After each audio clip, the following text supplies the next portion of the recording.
So next topic, social conditioning. Social conditioning, what is it? Essentially, we all have grown up with a certain idea of the world, and the people around us, and women in particular, have grown up with a certain idea of the world.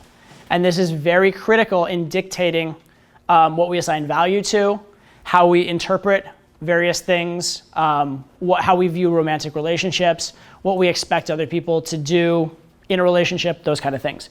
So we'll talk about what social conditioning is and where it comes from, and then we'll talk about what social conditioning we might have and how we can sort of overcome it.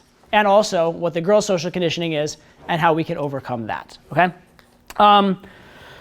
So first off, what is social conditioning and where does it come from? Well, we obviously all live in a society, and every society has certain rules, regulations, restrictions, expectations. That's what makes it a society. We have like sort of implied social contracts, right? Like there's an implied social contract right now between me and you that I won't run up and spit in your face right now. So there's an implied social contract. If I did that, everyone in this room would probably consider me weird, right? It's an expectation, right? And every society has slightly different expectations, but those expectations have led that society to survive and thrive, okay? So for example, I'll give you an interesting one. This is, if anybody is of a religion that doesn't eat pork, you can disregard this or treat it however you like, but I'm gonna explain things this way. There is a restriction in certain religions about eating pork, right? Now, if you were to look at that restriction nowadays, is there any strong reason why not eating pork would help people survive or not survive or prosper or not prosper in life? Probably not very much, probably not. However, if you look 5,000 years ago, when certain religions were started, that may be too far back, 2,000, 3,000 years ago when certain religions were started, there were a lot lower standards for healthy meat back then. And pork, pigs, were an animal that would develop diseases and have unhealthy meat more often than other animals, okay? So if, say for example, you subscribe to a religion that said don't eat pork, then you don't eat pork, you have a lower incidence of foodborne illness, you on average live longer, you on average have more offspring, and that religion spreads. Does that make sense? And this is an idea that's called memetics. Right, you guys have heard genetics, that's the spread of genes. Memetics is the spread of memes, the spread of ideas, okay? And so the idea with memetics, similar to genetics, is it's not necessarily the correct idea that will spread, but it's the idea that has survival and replication value, okay? So what I just gave you there, the pork idea, in ancient times had a very high memetic value, right? It actually helped the people in its society survive, okay? Another idea that's very interesting in terms of memetic value is this idea of like women and children first, right? That's an interesting one. Like if you're evacuating like a sinking ship, there's this like women and children first, get them on the lifeboats first. Now, why would that exist memetically? Well, if you look at a society back in the day, let's say that a society goes to war and they lose a third of their population, okay? So let's say they had 50 men and they have 50 women. Okay, and let's say they could lose a third of their population. They could either lose 33 men or they could lose 33 women. If they lost the 33 men, these, what would it be, 17 men left could definitely impregnate 50 women and get a nice solid next generation going. However, if they lost 33 women, they would be left with 17 women who could have kids for the next generation. That'd be a much more catastrophic blow to their survival as a society, okay? And so, whereas I wouldn't say that like women are more important than men or women are better than men, it does make sense from a societal standpoint, especially in times when there were like drastic death events going on, it does make sense to protect your women as a society. Because without them, it's very hard to keep that society going, right? So that's another memetic idea, this idea of like chivalry, take care of the women, that kind of stuff. And it has survival value memetically. So there's all these different ideas in society. Some of them were smart, some of them were dumb. A lot of them may have been smart in the past, but are currently dumb. And there may be ones that were dumb in the past that are now currently smart, who knows, all right? But we do have this collection of ideas that makes up society. And a lot of them are given to us without us really knowing why, okay? So think of societal conditioning as something that it was handed down to you, and on average, probably more often than not, it's good rather than bad, right? Because there was some reason, there was some value behind it. However, it's not something so smart that it should be like questioned, like it should be accepted without question, okay? It needs to be questioned. You need to actually make your own decisions and think. And then that's absolutely critical. And you also have to think about, where does social conditioning come from? Okay, it comes from a few different sources. Well, obviously it comes from society, films, teachers, parents, all those kind of things, right? But it comes from two categories of sources. It comes from, well, actually maybe three. Let's say it comes from smart sources first. Let's not be completely, I was going to ignore this one. It can come from smart sources, for sure. It can come from ignorant sources. And it can come from manipulative sources.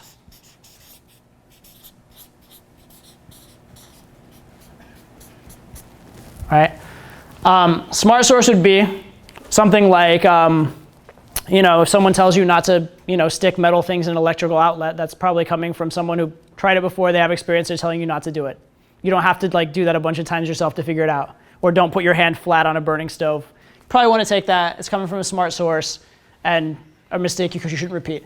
And actually, it is important to learn from others and not repeat the mistakes of others. So you do want to accept a lot of social conditioning. A lot of social conditioning is good information, right? If you had to learn everything from scratch, you'd be in big trouble. However, it also comes from other sources. It can come from ignorant sources. For example, again, we said earlier, most guys throughout history didn't have a lot of success with women. And actually, most guys today don't have a lot of success with women. So if you start taking advice from random guys who you know on how to be successful with women, what are the odds that it's going to be really good advice?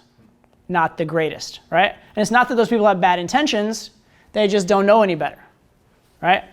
Or it may be that your parents may have taught you to, be quiet, mind your manners, fit in, and that's actually very useful in certain contexts, but it might not be so useful in a social context of meeting women. It might actually hurt you in that context, all right? So one is an example of actually bad information. Another is an example of information that may be good in one context but is bad in other contexts, okay? But again, the point is, it either could be coming from an ignorant source or it's not applicable, so don't blindly accept it, all right? You need to think about what you're doing. Finally, can come from a manipulative source, right? And an example of this would be, for example, do you think that a government does a better job of surviving and not being overthrown if it encourages people to believe in the mantras of the government and be peaceful and respect authority? Or do you think it does better if it encourages chaos and tons of free thought, et cetera, right?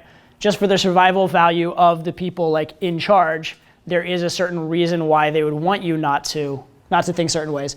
And so that sort of stuff could be manipulative. All right, so think about those kind of things as well. Right. Also, I won't go into specifics on one religion or another, but throughout history, there are a lot of religions that have had that kind of stuff as well. Right. So understand that societal conditioning can come from smart sources. So don't throw it all out. Come from ignorant sources, come from manipulative sources. But what you want to do is actually understand what's going on, as opposed to blindly accepting things. You really, really, really do need to think for yourself in terms of social conditioning. Okay, let's take a minute now and think about what are some of the social conditionings that occur between men and women, right? What are some of the social conditionings that you may have grown up with? Anyone? Throw out something that as a kid, maybe you were told that may or may not, may be right, may be wrong, anything like that. Any ideas? Asking age. Asking age? A woman her age, or having an open door for a woman. Sure, okay, we'll say that. Opening a door, sure, opening doors. And that would be chivalry, right? Right, chivalry, that type of stuff. That's definitely a societal conditioning kind of thing, right? And you could argue good and bad in some ways, right? In some ways, really good. Society's already talked about protecting the women in society is actually good for society.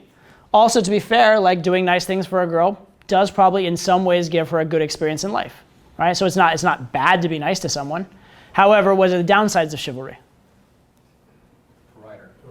Puts you in the provider frame, absolutely, for sure. And also it tends to create a dynamic where if you look at like social value, it's kind of like you're at this level of social value and she's at this level of social value, right? And we were talking about what makes a woman attracted to a man. Remember, she's looking for that top 1%. She's not looking for someone that's at a lower social value than her. So while this is nice and kind and generous and caring and giving even, right? And while you could even argue that it is like good for societal stability, you could also argue that you're shooting yourself in the foot with any particular girl when you start acting that way, okay? So that's an example of societal conditioning. It's not bad for society, but if you don't know where it comes from and use it in the right context, it could be bad for you, okay? Yeah, so there's lots of things like this, like pulling out chairs, getting flowers for girls, all those kind of chivalrous type of things. Absolutely. Let's see, other social conditioning things along these lines would be things like club culture, right? The club culture that like the hot girl gets into the club and like the guys don't. And so within the club, the woman has value. So if you accept the frame of the nightclub, you're accepting that frame of lower value. All right, so you want to be very, very careful about those kind of things. Here's another societal conditioning thing that gets in a lot of guys' way. Another societal conditioning thing is, and you get this from like movies and advertising a lot of times, is this idea that you have to be rich, attractive, successful, have the right kind of like car, clothes, etc., right? This is an interesting one, and it's kind of a mixed bag as well, right? So if society is encouraging people to try and be rich, attractive, and successful, that probably is pretty good for society, actually, right? It's encouraging people to work hard. It's encouraging people to, look after their appearance. It's encouraging people to try and be successful. Certainly for car and clothing marketers, this is pretty good. Telling people you need to have the right kind of car, right clothing, that kind of stuff, right? And to a certain extent, you could even argue that the extreme versions of this are honest signals. For example, if you have a Ferrari, that is an honest signal you at least, at one point had a little bit of money to spend, right? So there is even an honest signal value to this. So again, it's not completely ridiculous. However, the problem with these is what? It's logical, and it's based on 21st century stuff rather than evolutionary stuff, okay? So these things, to a certain extent, will trigger a reaction, will trigger some attraction in girls, but they're not really the most effective or direct way to do it, right? That's why you'll see, I get lots of guys on programs, on boot camp all the time that have these things. They're rich, attractive, successful, have the car, have the clothes, and they're like, well, I don't get any girls anymore, or at all, or at least not the types of girls they want, right? And then I'll have other guys come on program. I have guys who, dress badly, smell bad, are like dicks, have very little going for them prospect-wise, but they've hit this emotional, right? They've hit like the emotional switches, and because of that, they're actually relevant to the girl, all right? So again, societal conditioning, not completely wrong, right? If you are an attractive guy and you're rich, you're gonna do better than if you're an attractive guy and poor. Attractive and like if you're a cool guy and successful, sure, that's gonna help you.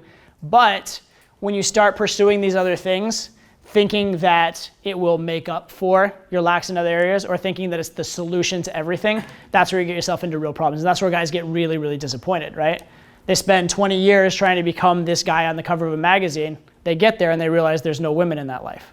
Why? Because they didn't learn the social skills. They didn't do those other things, okay? So again, think about the societal conditioning stuff.